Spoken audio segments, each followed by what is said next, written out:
Good morning, students. Today we are going to be discussed crystal lattices and unit cell. First of all, we will discuss crystal lattice. Crystal lattice.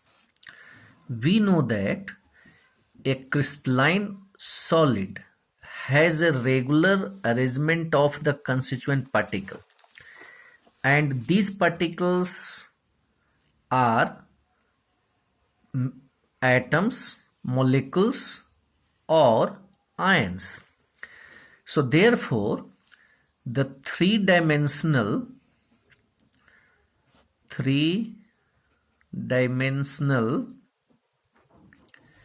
arrangement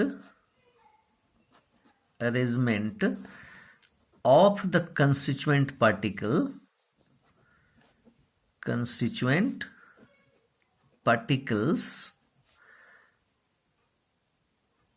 is said to be crystal lattice.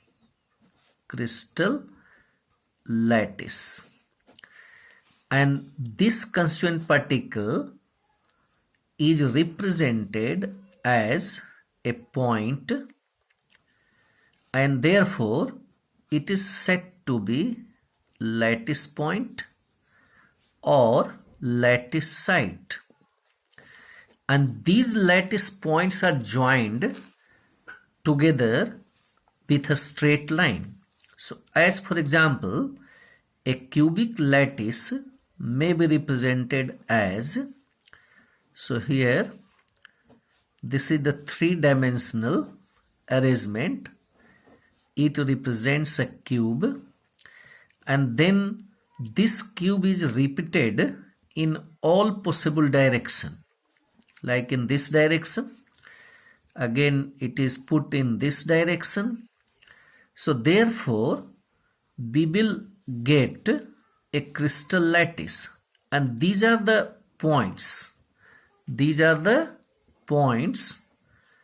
like this, and the particles are arranged here.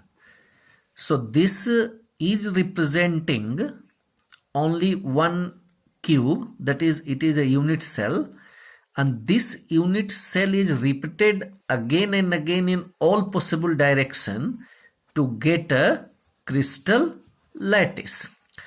So therefore the unit cell is the smallest portion. It is the smallest portion of a crystal lattice by which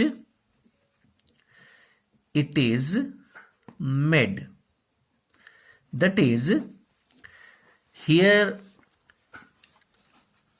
the unit cell is the smallest portion of this crystal lattice, and this may be compared just like a brick.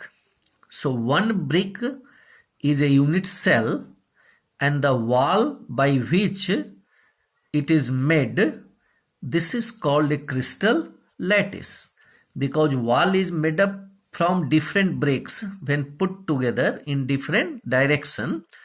And since brick has a cuboid shape, and therefore the shape of the wall is also a cuboid, and therefore here the brick is considered as a unit cell and the wall is considered as a crystal lattice.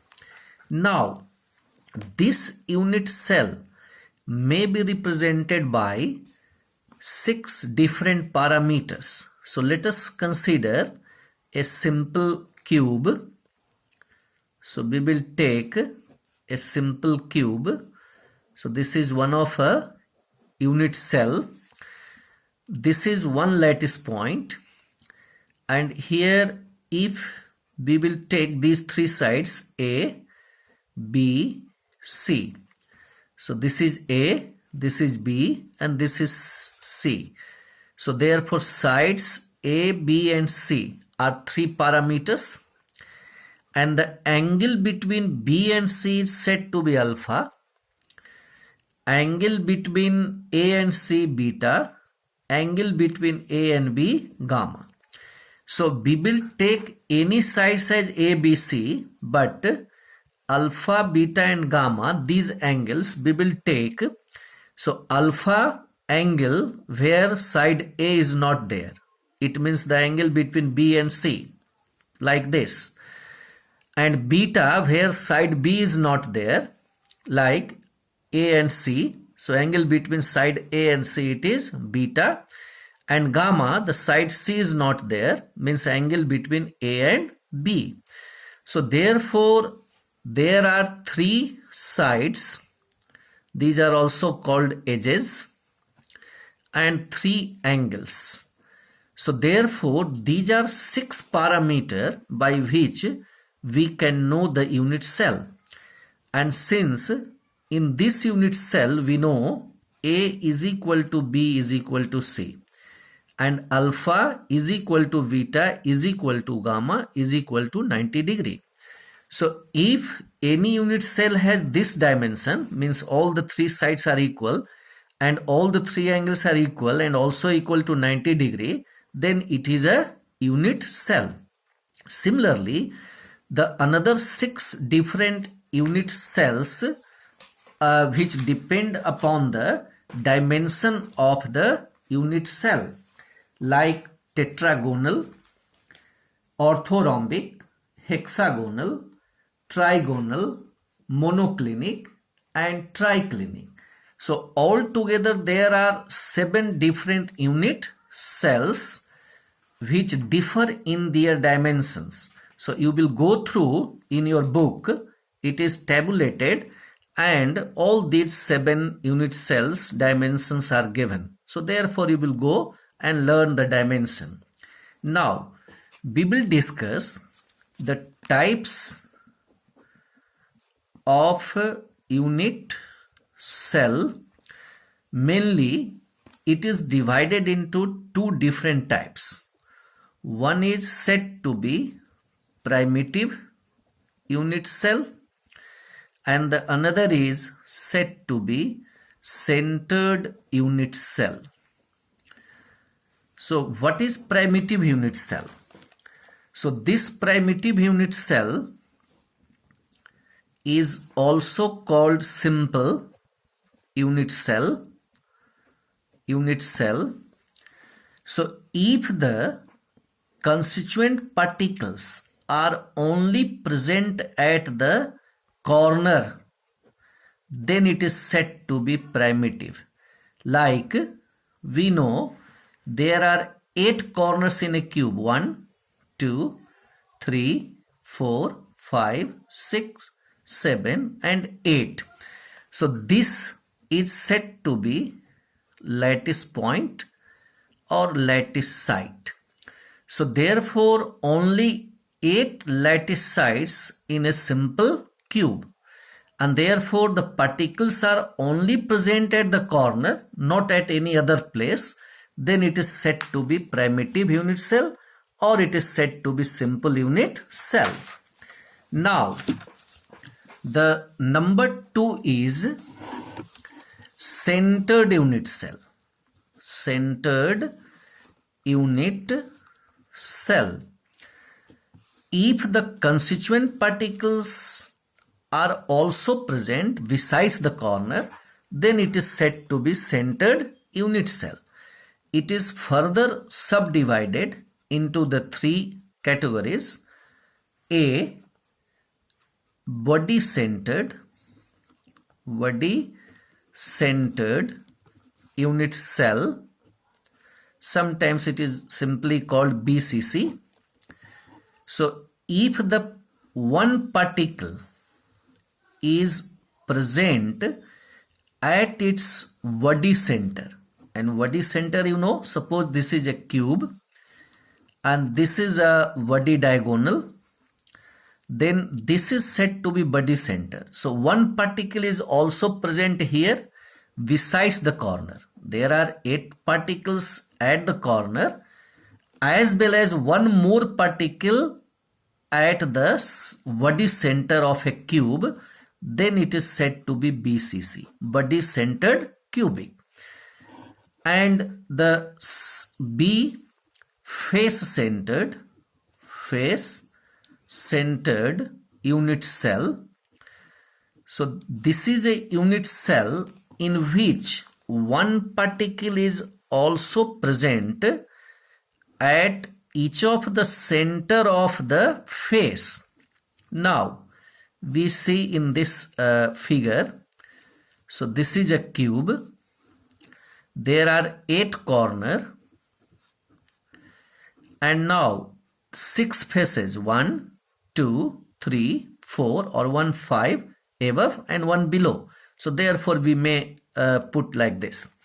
So therefore if each of the particle, one particle is also present at each of the center, then this is said to be FCC. This is called face centered cubic.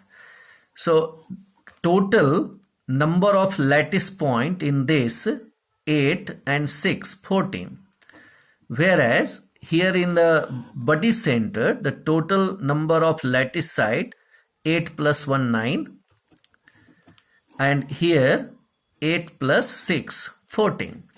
So therefore these are the lattice sites or lattice point. And now C, end centered unit cell. This is a unit cell in which one particle is present at the opposite, any 2 opposite faces besides the corner. Suppose we will take orthorhombic like this. So this type of unit cell is not available in a cubic lattice.